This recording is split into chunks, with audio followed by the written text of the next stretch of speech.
Good day, fellow adventurers. Thought I'd start off today's episode a little bit differently with a little guided meditation, a little relaxing sounds of falling, rushing water. Dresden is back on Moldav, back in his home city of Parnsilia, the city of gates, the capital of the Stone Clan. You know, when you're young, you can get trapped in this feeling that everyone that you know is much like you, that they're in a similar situation. You don't necessarily pay attention to things like income disparity and how different family structures are, and how extended relatives that might influence your friends differently than they influence you. At least that's how it was for me. I didn't think too much about food security, and I was lucky in that regard. I generally had good Christmases, but I had a bike when I was young, but not that was the most important thing. My parents didn't fight much. They, my friends' families were much the same. And then when I went off to college, it was a sudden change. It was a whole new mix of people, and when I visited those people, I realized that I had it pretty lucky. Some people were in much different circumstances than me, and everybody had their own story. That's a little bit what Dresden has gone through. He's been fairly isolated as a youth, living in the house of Nanok. When he was approved for warlock training to learn Ziblich, he certainly knew that he was lucky. He was excited about it, but he didn't realize how lucky. He didn't realize how lucky he was to, have the bunkhouse and have healthy meals on a regular basis. And a lot of the people he ran into were certainly in far worse situations. Not necessarily the local Hessians, what was left of them, but even his fellow militiamen. Drail was a Saurian, as you all remember. He had a rough time coming from his homeland in the Blue Snakes. It's different for Saurian on Moldav. They're not part of that Patronsburg culture. The older Saurian remember, they don't just remember their origin mythology. They were part of it. The older Saurian from the Blue Snake are literally the first generation of Moldav Saurians. Drail's parents would, speak of the coming out of the light and the first days, and it was literally the first days of his people. And you have the Jungo, a somewhat barbarian people, but they were never really given a chance. Always put on their back heel, defending against the stronger Hessian states. And then out of nowhere, here come the Kelds. They converted quickly, but it was still rough for them. Now they have this incredible opportunity to grow and become strong, to send out individual warriors to be part of the empire. And they may not survive as a people, or they may. These things that time and has yet to decide. It's still the opening moves of many of the peoples of the plains of the Keld Empire. And that's where we join Dresden here in chapter 14, contemplating all the things he's been through. Even the last few weeks, he was back again on guard duty, waiting for an opportunity to pass through the heavy traffic of the gates. It's the 12th day of Jute. Of course, still 2051 years after the fall. As he sits there, the cool bay breeze slashes and chops at the summer heat. Dark, wandering clouds looming ominous, promising a threat of rain. He felt warm and content, basking by the bay. He was the kind of comfortable you could only get in a place with the familiarity of years. He was alone, camped out in one of his favorite spots, a place that was both part of the city and distant from it. He rested on ancient stones only a javelin's toss away from the great falls. So close, he got a taste of spray when the wind gusted. So close that the roar separated him from the sounds of urban activity. He could just make out some of the traffic near the gate, a murmur of constant activity. Those fortifications were only a prelude to the rising mountains, the great Temple of Og skillfully built into them, black feathered ravens coming and going down from their roosts in that holy place. Their excursions would take them out over the city to scour the streets for food. Occasionally, they would lift up in numbers so large it seemed like they were clouds darting over the bay. He was well above the traffic of the great ships, but gazing east, he could easily make out their sails. It was proof that Parnsilia thrived. And he was sharing in that prosperity.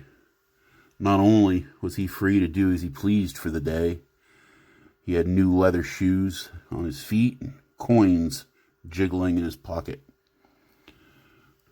For a long second, he considered letting out a whoop so that everybody would know just how happy he was, but they probably wouldn't hear him anyway, not over the falls, and by the time he thought it might actually be a good idea, the moment was lost. He rose to wander the city. Keeping off the main roads, he tried to identify what had changed while he was gone, and eventually he figured out that not really that much was different. Now, what am I going to do with 7 iron coins? He asked a well-fed hound dog lying in the front of a butcher shop. He thought about buying a slice of ham, but the shop owner showed no signs of taking coins. "I'll go to the market. They'll take it there," he told the pup, and rushed down the street at a jog. The Great Way was a name given to a 100-foot wide street down the middle of Parnsilia. It ran east to west in a perfect parallel to the Trojan Mountains a few miles away. In many places, the avenue was a fair and a carnival, as well as a thoroughfare. The markets, especially on the west end, catered to travelers, so they were more likely to take coins. Dresden was determined to find a way to spend the newfound wealth that was Droplog's last gift. He just wasn't sure what he wanted.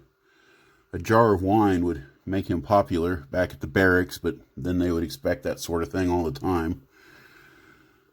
Some of them got way too talkative when they drank, so he ruled that out.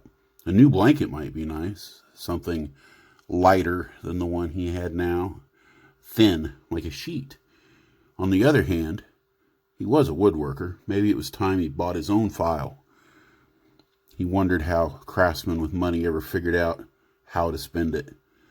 Just 7 pieces of minted iron was a pittance, and it was killing him. After an hour at the market, he'd had enough.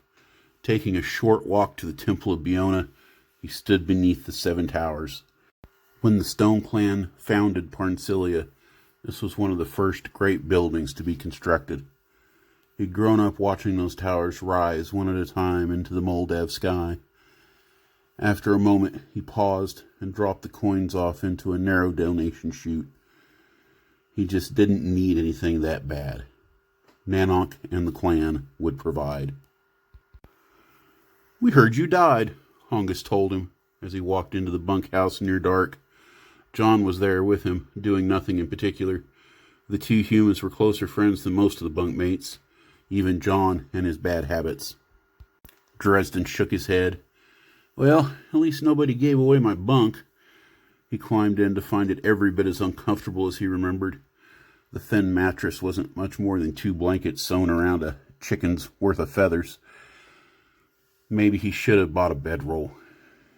In a short time, he'd learned to take his militia-issued gear for granted. Now it was all back in storage. "So tell us about it," John pleaded. The man was a stoneworker, not Dresden's favorite. He was the kind of man who would always live in the bunkhouse because he avoided military service whenever he could. The dwarf wouldn't say it out loud, but the man was a coward, and a lazy one at that. "I'm just glad to be back in the city. Nothing really happened except for a lot of sweating. Odessa's fucking hot. Hot as the blazes." He rolled over as if to sleep. "Did you go to Jingendale? Some of those women are really pretty." Hongus was all Southie. He looked a lot like the Pats, those whose origins were deep in the roots of Patronsburg, but his mannerisms were much different. Sometimes people considered them dull or just plain ignorant, but Dresden knew that Hongus wasn't dumb. "Yeah, went to Jingendale, went to the coast, went north to where the Jungo tribes live. It's hot all over the darn place there," Dresden said.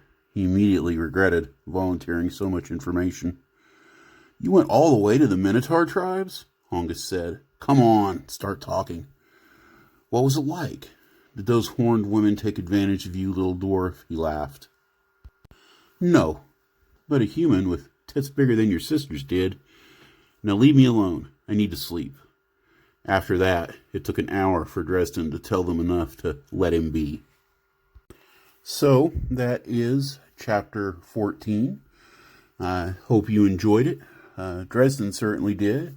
Back in a more manageable climate. Back home.